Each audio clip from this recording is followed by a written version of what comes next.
आप देख रहे हैं इंडिया टाउन न्यूज, भारत की बात।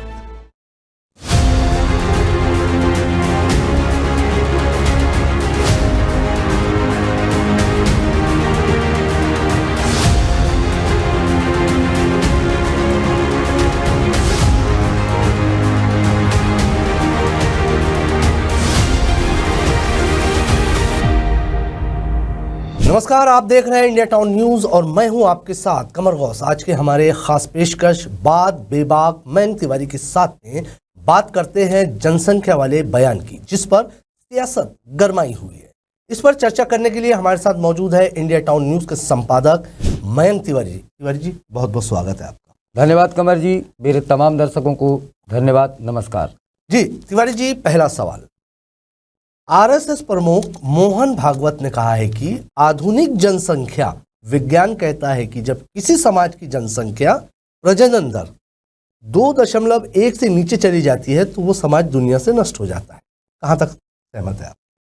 देखिए, मोहन भागवत ये है, इस तरीके का जो बयान है कि पहले भी देते आए हैं। ये नागपुर में जो उनका एक सेमिनार को जो है संबोधित करते हुए उन्होंने ये बात की कि फर्टिलिटी दर जो है विज्ञान के मुताबिक जो है वो आदर्श जो कही जाती है प्रजनन रेट, वो है आपका 2.0। अभी यूएन ने भी जो है इस पे चिंता जाहिर की थी कि फर्टिलिटी रेट अगर जो है वो कम अगर होता है तो निश्चित ही समाज में उसमें प्रभाव पड़ता है। मैं आपको थोड़ा सा पीछे भी अगर लेके जाना चाहूँ जी, तो मोहन भागवत इससे पहले भी 2022 में कर्नाटक में साई यूनिवर्सिटी जो है वहाँ पर भी जो है दीक्षांत समारोह में जब पहुँचे थे तब भी उन्होंने इसी तरीके की कुछ बात की थी। देखिए, ये जो फर्टिलिटी रेट है उसमें उनका कहना ये है कि समाज में अगर 2.1 से नीचे अगर आता है, उनका ये मानना है, या सामाजिक जो संरचना होती है या जो अभी तक के जो उदाहरण उन्होंने जो जिस तरीके के दिए हैं, कुछ संस्कृति कुछ समाज को लेके जो है उदाहरण देती हुए उन्होंने ये कहा कि अगर इससे कम आता है तो निश्चित ही कुछ समाज जो है लुप्त हो चुके हैं।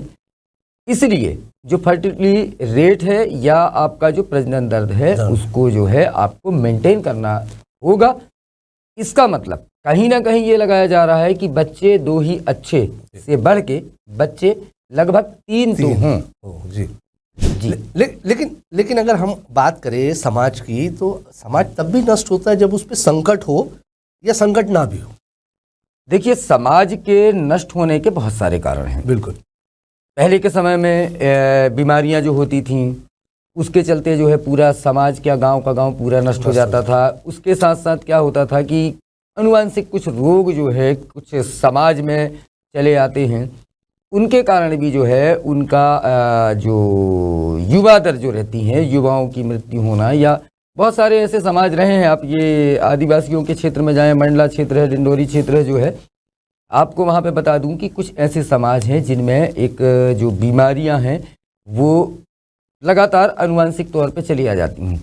तो देखिए, ये सामाजिक तौर पर किस समाज को क्या नुकसान हो रहा है ये एक अलग विषय है। लेकिन यहाँ मोहन भागवत का कहना ये है कि अगर 2.1 से नीचे अगर फर्टिलिटी रेट जो आती है या जनसंख्या वृद्धि दर जो है उससे नीचे अगर आता है तो निश्चित ही समाज नष्ट हो सकता है। जबकि समाज के नष्ट होने के कारण बहुत सारे हो सकते हैं, लेकिन यहाँ उन पर ना जाते हुए जनसंख्या दर पर या प्रजनन दर पर यहाँ पर मोहन भागवत बात कर रहे थे जी।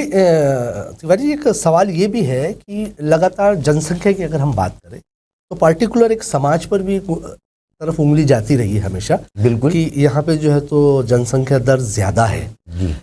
क्या ये भी एक वजह हो सकती है भागवत के बयान की कि भाई जब उनकी जनसंख्या लगातार बढ़ रही है तो एक समाज ऐसा है जिसकी जनसंख्या में कमी आ रही है, तो उसे भी 3 बच्चे पैदा करके उनके बराबर में जाना चाहिए?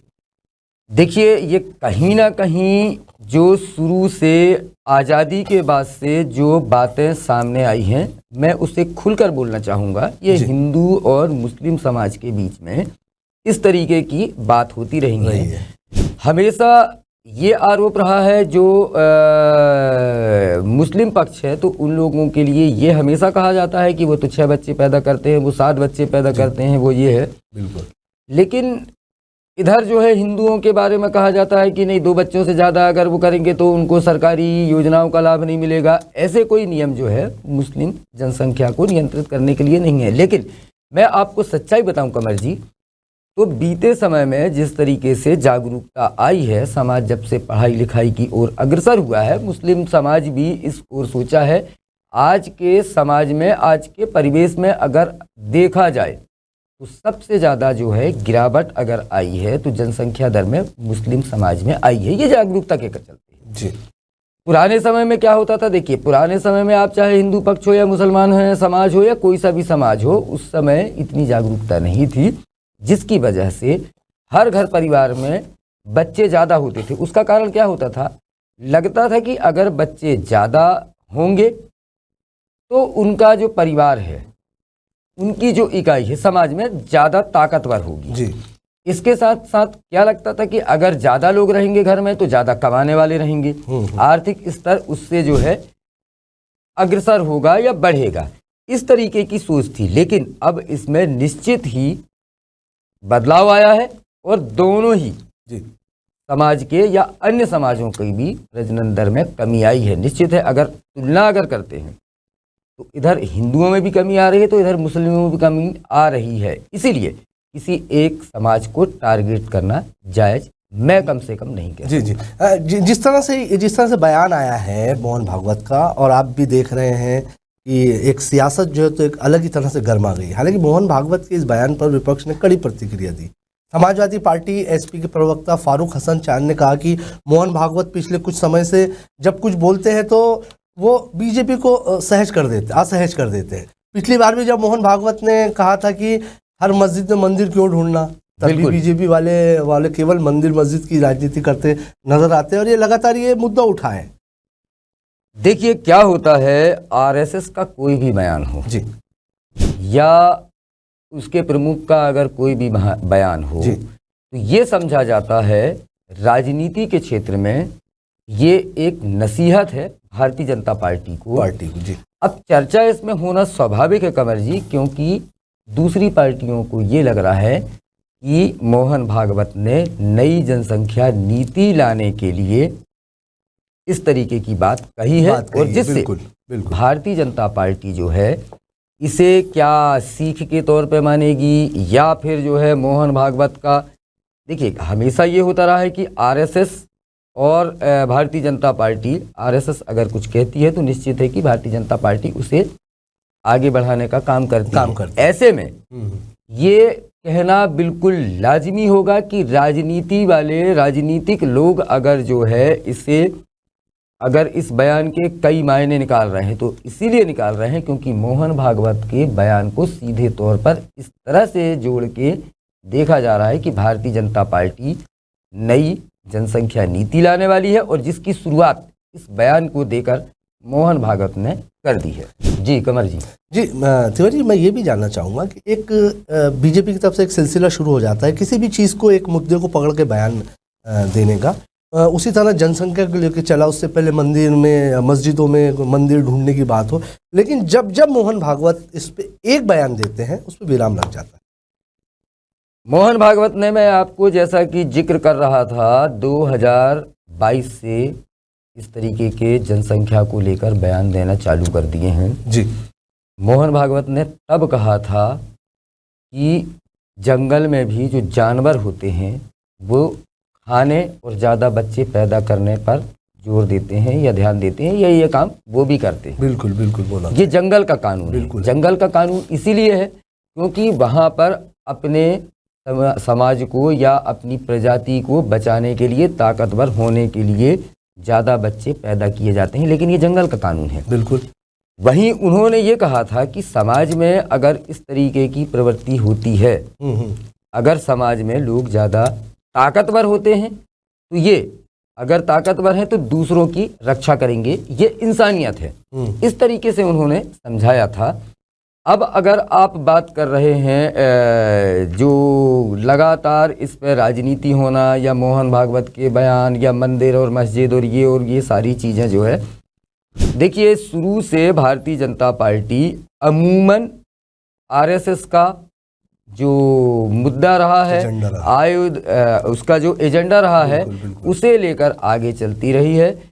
ऐसे में आरएसएस की तरफ से कोई भी आया हुआ बयान कहीं ना कहीं ये समझा जाता है कि इस पर अब भारतीय जनता पार्टी देर सवेर काम जरूर करेगी।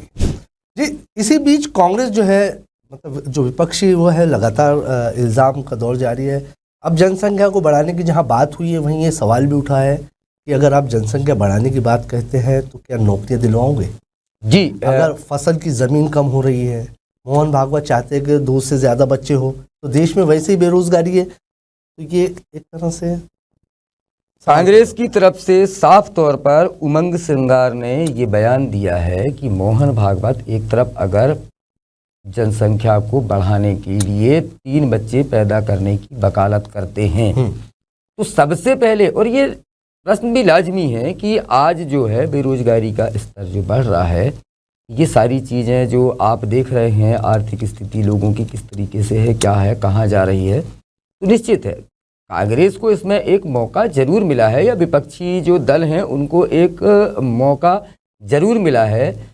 जो केंद्र में भारतीय जनता पार्टी सरकार बैठी हुई है, उसके तमाम विपक्षी दलों के लिए ये मोहन भागवत ने जरूर मौका दे दिया है कि भाई अगर आपका जो क्या कहते हैं, जिसके साथ आप काम करते हैं, जिनके इशारों पे आप काम करते हैं, वो है आरएसएस, अगर उसके प्रमुख ही इस तरीके से बयान दे रहे हैं, तो वाकई में जो अभी है उन लोगों को नौकरी की, पढ़ाई की, लिखाई की, परिवार के आर्थिक स्थिति को मजबूत बनाने की दिशा में आपने क्या सोचा है, इस पर भी बात होना चाहिए। कांग्रेस इस पर जरूर निशाना साध रही है और साधेगी। इसी बीच AIMIM के सांसद असदुद्दीन ओवैसी ने भी मोहन भागवत के बयान पर प्रतिक्रिया दी। उन्होंने कहा कि भागवत जी कहते हैं कि जनसंख्या बढ़नी चाहिए, लेकिन क्या वो ये सुनिश्चित करते हैं कि बच्चों को कुछ फायदा मिलेगा? क्या वो गरीब परिवारों को हर महीने 1500 रुपए देंगे? देखिए, ओवैसी ने तो जमकर निशाना साधा है जी मोहन भागवत पर। उन्होंने ये कहा कि मोहन भागवत पहले ये बताएं कि क्या वो है जनसंख्या वृद्धि के लिए कोई नीति लाने वाले हैं जी। अगर नीति लाने वाले हैं तो वो भी स्पष्ट करें, क्योंकि जिस तरीके से वो अपना मुख्यमंत्री बनाना चाहते हैं उस पर काम कर रहे हैं, वैसे ही अगर जनसंख्या वृद्धि या इसका जो रेट बढ़ाने के लिए अगर कोई नीति लाने वाले हों तो उस पर बात करें, उसका खुलासा करें। दूसरी चीज़ उन्होंने बिल्कुल कही है कि अगर जनसंख्या की वृद्धि होती है तो वाकई में उन परिवारों के लिए, उन्होंने एक उदाहरण भी दिया कि भारतीय जनता पार्टी की सरकार महिलाओं के लिए लाडली बहना योजना जैसी योजनाएं चला रही हैं। बिल्कुल। तो क्या ऐसी कोई योजना जो है, मोहन भागवत उनका कटाक्ष था, मोहन भागवत कोई ऐसी योजना लेके आ रहे हैं कि जिनके परिवारों को अगर 3 से ज़्यादा बच्चे होंगे तो क्या उनको किसी तरीके की मदद की जाएगी? थोड़ा सा आपको एक उसमें इसी संदर्भ में पीछे और लेके जाना चाहूँगा। देखिए, आंध्र प्रदेश के जो मुख्यमंत्री हैं चंद्रबाबू नायडू, उन्होंने भी UN की एक रिपोर्ट आई थी जिसमें कहा गया था कि 2062 तक जो भारत की जनसंख्या है वो पीक पर होगी और 2062 के बाद इस पर गिरावट आएगी। ये 2.1% से नीचे से और नीचे लगभग 1.8 तक आ जाएगी। इसी रिपोर्ट को आधार बना करके भारतीय जनता पार्टी की सहयोगी पार्टी है, उसके नेता या उसके मुख्यमंत्री हैं चंद्रबाबू नायडू आंध्र प्रदेश के। उन्होंने ये कहा था कि बड़े परिवारों को सहयोग के लिए या प्रोत्साहित करने के लिए हम एक नीति लाने पर विचार कर रहे हैं, वहीं 2 से अधिक बच्चे वालों को भी हम जो है किसी ना किसी तरीके की सहायता देंगे जी। उनका इसमें तर्क ये था कि एक समय के बाद जो है भारत में बुजुर्गों की संख्या बढ़ जाएगी और किसी भी देश की अगर ताकत वो होती है वो युवा शक्ति होती है। अगर इस लिहाज से देखा जाए तो चंद्रबाबू नायडू का ये कहना था कि जब बुजुर्गों की संख्या अगर बढ़ जाएगी तो निश्चित है कि जो काम करने की जो क्षमता है वो प्रभावित होगी। किसी भी समाज में अगर बुजुर्ग ज़्यादा होते हैं तो आपका आर्थिक जो खर्च है या आर्थिक बोझ जो है वो उस देश पर, राज्य पर, समाज पर जरूर होता है। बिल्कुल। एक ये वाली बात भी है। अब कुल मिलाकर इसमें ये है कि देखिए, विज्ञान भी है, राजनीति भी है, समाज भी है, सरोकार भी है, मुद्दे भी हैं, पक्ष भी है, विपक्ष भी है। लेकिन कुल मिलाकर ये कहा जाए कि मोहन भागवत के इस बयान के मायने निश्चित है कि अभी आगे तक और निकाले जाएंगे। वो इसीलिए निकाले जाएंगे क्योंकि भारतीय जनता पार्टी की सरकार सत्ता में है और माना जाता है कि आरएसएस का कहना या मोहन भागवत का कहना एक शुरुआत होती है नई नीति लाने की दिशा में, एक निर्देश होता है। नहीं, मेरा एक आखिरी सवाल तिवारी जी, जिस तरह का बयान आया है आरएसएस से, मोहन भागवत जो सरबराह है, हमेशा से देखा जाता है कि अगर कोई भी चुनाव हो, लोकसभा की बात हो, विधानसभा की, लगभग सारे चुनाव निपट चुके हैं हमारे, बस दिल्ली का एक बचा हुआ है, लेकिन उससे पहले ये बयान आता है। तो इस बयान को हम अगर पॉलिटिकली अगर नहीं लेते हैं तो क्या इसको धर्म से जोड़ के हम बात कर सकते हैं?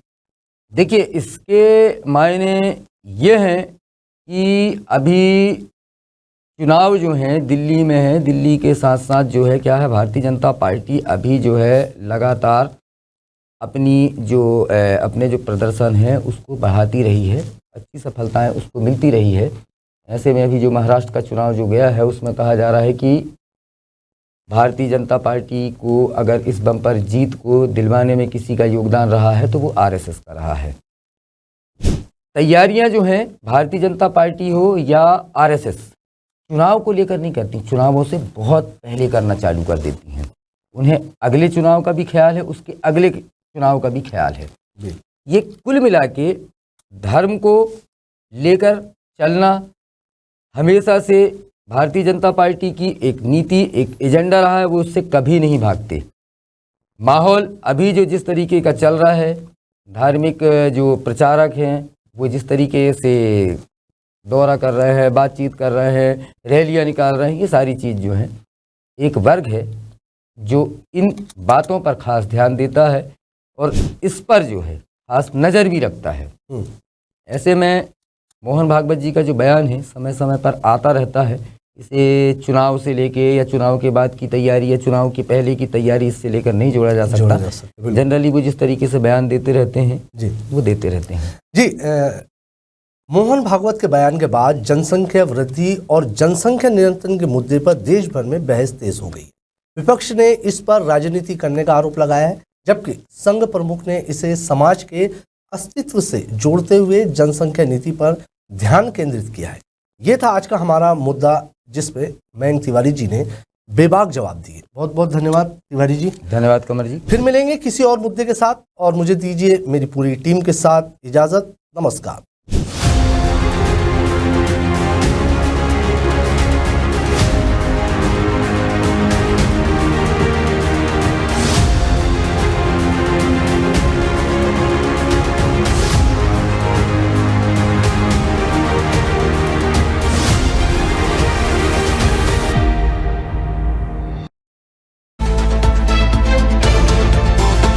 आप देख रहे हैं इंडिया टाउन न्यूज, भारत की बात।